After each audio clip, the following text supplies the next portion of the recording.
From the New York Times and WBUR Boston, this is Modern Love.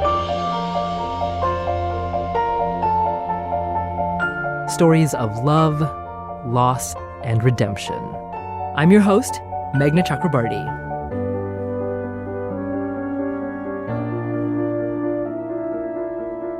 When it comes to family, there's the family you're related to by blood, and there's the family you bring into your life by choice.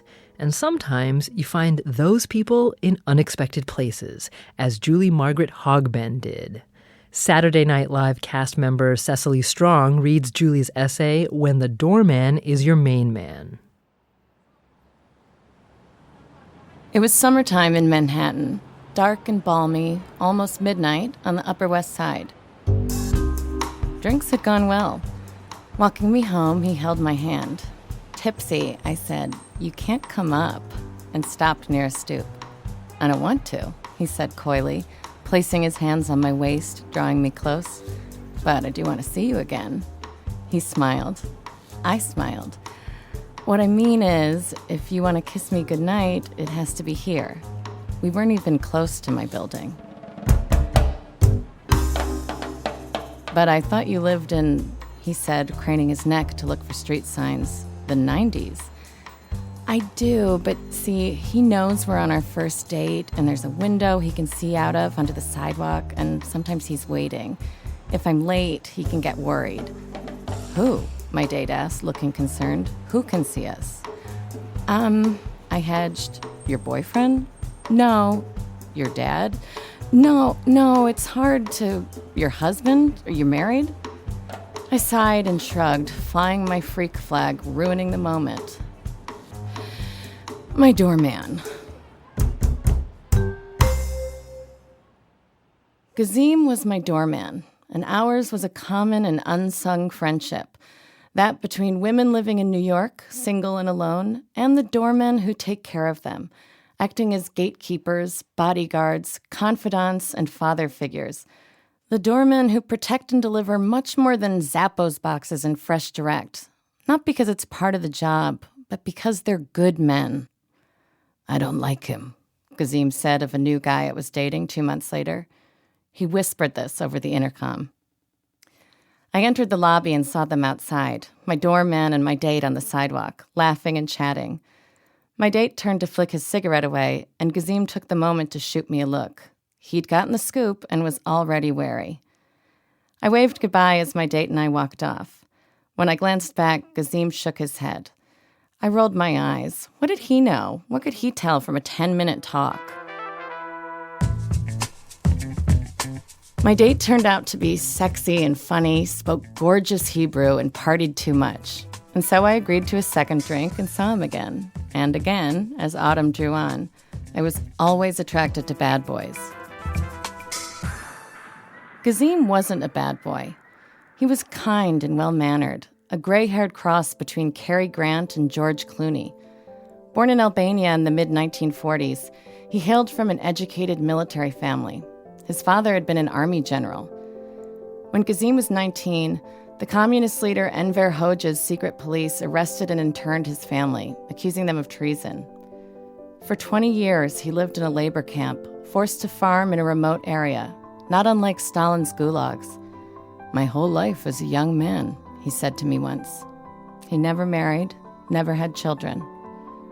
At 39, he was finally released, and the United States granted his family asylum. He found a job as a white-glove doorman in New York. Whenever I asked him how he was, on any day, at any hour, he always said, "No complaints." That was his mantra. On Halloween night that same year, I walked home again, this time alone from CVS. I couldn't sleep.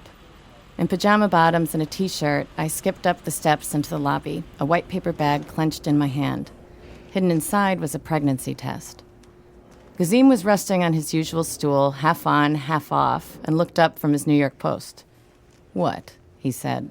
"What?" I said. "Nothing." "What is it?" "Nothing." I sailed past and held up the bag. "Headache, Tylenol."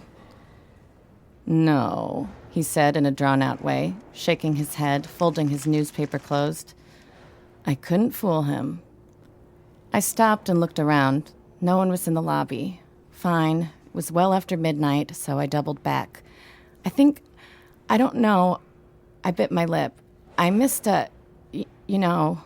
my face contorted and I started to cry. Kazim waited, then said, "The Israeli?" "Yes, and I don't even like him," I said, wiping my tears. "He's a liar. I can't spend the rest of my life with him." "So don't," Kazim said, straightening the cuffs of his uniform jacket. We stood and talked for 2 more hours. I was distraught. I thought I'd been safe, counted the days and done the math, used protection most of the time. "How did this happen?" I stupidly asked. "How?" Kazim said with a wry smile. "Come on, it's life." 2 weeks later, I told the father. He seemed at once delighted and horrified. A few weeks later, he even proposed. I politely declined. He didn't want to be a parent, not really. We didn't want to marry each other. We both knew the truth. I said I'd raise the baby myself, and he could be involved as little or as much as he wanted to be. He was off the hook as long as we kept the drama at bay and stayed in touch. We 3 would be friends, if not family. He agreed. 3 months later, and starting to show, I broke the news to everyone else. My Catholic parents, married over 40 years, feared for my future as a single mother. I didn't blame them. My girlfriends, married and single, mothers or childless, were mostly supportive. But I became fodder for gossip. Who was the father? Did I dump him or did he dump me? Valid questions. Sometimes asked to my face, sometimes not. But down in the lobby, Kazim was there with no dog in the race. I wasn't his daughter, sister, or ex. I wasn't his employee or boss. Our social circles didn't overlap. 6 days a week, he stood downstairs, detached but also caring enough to be the perfect friend, neither worried nor pitying. It was he who signed for the crib when it came, for the onesies, bottles, and boxes of diapers. It was he who asked how I felt every day. I saw the Israeli every few weeks. Kazim and I talked a lot over those 9 months, and his worldly perspective comforted me. More European than tri-state, more Cold War than 21st century, and grounded in gratitude. His stance was resolute. He upheld and honored me for my choice and protected my dignity and self-esteem. I was still young, he reminded me. I could still meet a man and get married. I had a master's degree, a job, savings. So what if I wasn't married? Look at the world. Worse things had happened in history. Please, we would be fine. My baby was a gift.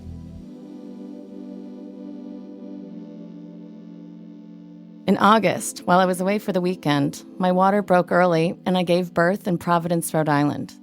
2 days later, my parents picked me up and drove me south on Route 95 to the Upper West Side and home. When my father pulled up, Kazim knew the car. He skipped down the steps and swung the back door wide open. Somehow he knew what was waiting inside. I climbed out, exhausted and teary. We hugged. We both gazed at the sleeping newborn, impossibly pretty. "Beautiful," he said. "Wonderful job." 9 days later, the Israeli left for good. His father was sick back home, he said. But we were friends and on good terms, and for the next year, I emailed him photos. He called and we laughed as he kept me awake during those first long, sleepless months. But Kazim's was the face we saw every day, the man who said good morning and good night to my girl, who smiled and cooed and remarked on her growth, her smile, and her first words. The Israeli kept in touch for over a year and then disappeared. No more emails or calls. I'd send photos, and he'd send silence. My daughter held a special affection for Kazim, almost as if she understood the role he had played as someone who welcomed her into the world with open arms and open heart, ready and willing to guard and protect her, just as he had guarded and protected her mother. She'd run down the sidewalk, arms outstretched, and he'd catch her up into a big hug. Her father doesn't call or visit, and we don't call or visit him. But we visit Kazim. We live in California now, but when we're in New York, we drop by the building, hoping to find Kazim at his post. Sometimes he is, sometimes he isn't, but we always check. And when we find him and he asks how I'm doing, I look at my girl and I say, "No complaints."